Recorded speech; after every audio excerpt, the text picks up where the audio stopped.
அஸ்ஸலாமு அலைக்கும் வரஹ்மத்துல்லாஹி வபரகாத்துஹு. தினமும் ஒரு ஹதீஸ்.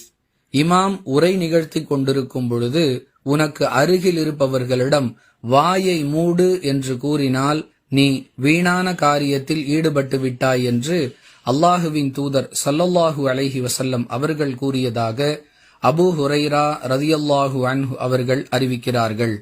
நூல் புகாரி, ஹதீஸ் எண் 934. அன்பிற்குரிய அல்லாஹுவின் நல்லடியார்களே, ஜும்ஆவின் பொழுது கடைபிடிக்க வேண்டிய ஒழுக்கத்தை பற்றி இந்த ஹதீஸ் பேசுகிறது. ஜும்ஆ தொழுகையின் பொழுது இமாம் உரை நிகழ்த்தி கொண்டிருக்கும் பொழுது உனக்கு அருகில் இருக்கக்கூடிய யாராவது ஏதாவது பேச்சுகளில் ஈடுபட்டால் நீங்கள் அமைதியாக இருக்க வேண்டுமே தவிர அவரை பார்த்து பேசாதே, வாயை மூடு, அமைதியாக இரு என்று கூறுவதற்கு மார்க்கத்தில் அனுமதி இல்லை. அவ்வாறு கூறினால் நீங்கள் வீணான காரியத்தில் ஈடுபட்டு விட்டீர்கள் என்று அல்லாஹுவின் தூதர் ஸல்லல்லாஹு அலைஹி வஸல்லம் அவர்கள் எச்சரிக்கை செய்கிறார்கள். பேசிக் கொண்டிருப்பவரை அமைதியாக இருக்கும்படி கூறுவது தவறா என்று கேட்கலாம்.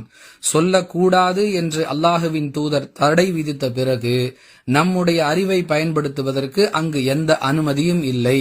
நாம் அமைதியாக இருக்க வேண்டும் என்பதே நமக்குரிய வழிகாட்டுதல். புரிந்து நடந்து கொள்வோம். வாஹிரு தஅவானா அனில் ஹம்துலில்லாஹி ரப்பில் ஆலமீன்.